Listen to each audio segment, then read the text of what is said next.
Have you ever wondered why we vote in secret, behind a curtain or between those little barriers, so that no one can see our selections? Well, Edward T. O'Donnell, your historian at large here, with a quick look at the history behind this practice and why it's still important in 2022. You might think that voting in secret is an essential feature of democracy and that we've always done it this way. But no, the secret ballot actually only dates back to about 1900. And before that, from the colonial period to the 1890s, voting in America was a very public affair. Back then, communities relied on a show of hands or a voice vote, and that made sense because the actual number of voters was quite small. It was basically limited to white male property owners.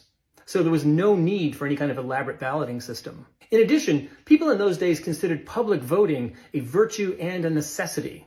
To use a modern term, they valued transparency in voting. Public voting diminished the possibility that corrupt officials might mess with the voting tally. And Americans in those days really believed that if you were an honest voter, you had nothing to hide.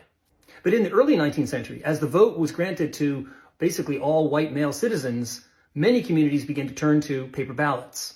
Even still, voting by ballot in those days remained a very public act because political parties were responsible for printing up ballots. The government didn't do it in those days.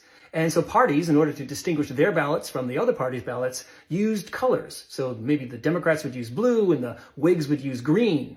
And that way, poll watchers and observers could see what color ballot people put into the ballot box, so they would know basically what party they voted for.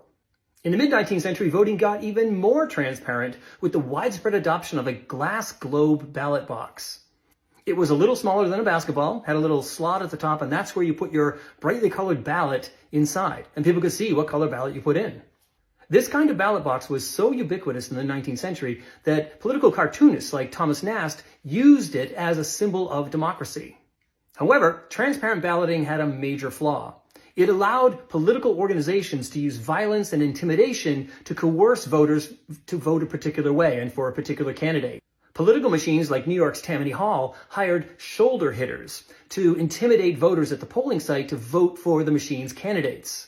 They'd come up to a man approaching the polls and say, sort of half kidding and half menacingly, "Hey, you know who you're going to vote for, right? We're watching you, right? It'd be a terrible thing if something happened to you on the way home, right?"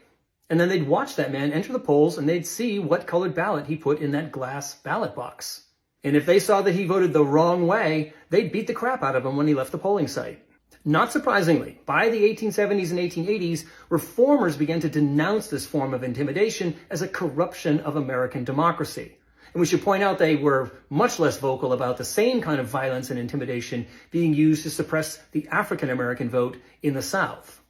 These reformers called for the adoption of the Australian ballot, so called because Australia was one of the first countries to adopt a secret ballot.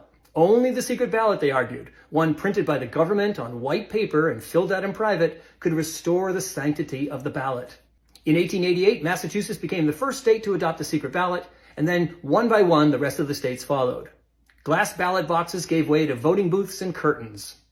Over time, states adopted additional laws to prevent voter intimidation at polling sites, such as making activists stay a certain distance away from the polls, or posting policemen at the polling sites.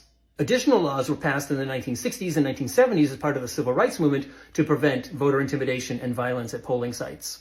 As a consequence, for many decades, Election Day in America has been marked by civility and order. But that seems to be changing. Recently, there have been stories of voter intimidation at ballot drop box sites, and the announcement by certain right-wing election denier types that they plan to challenge suspicious voters at polling sites this election day suggests we are in for some rocky times. This means voting is more important than ever. So don't listen to the skeptics or the disenchanted who say, your vote doesn't matter. They're wrong. Dead wrong. Voting matters. So get out there and vote on Tuesday. Bring a friend because our democracy depends on it.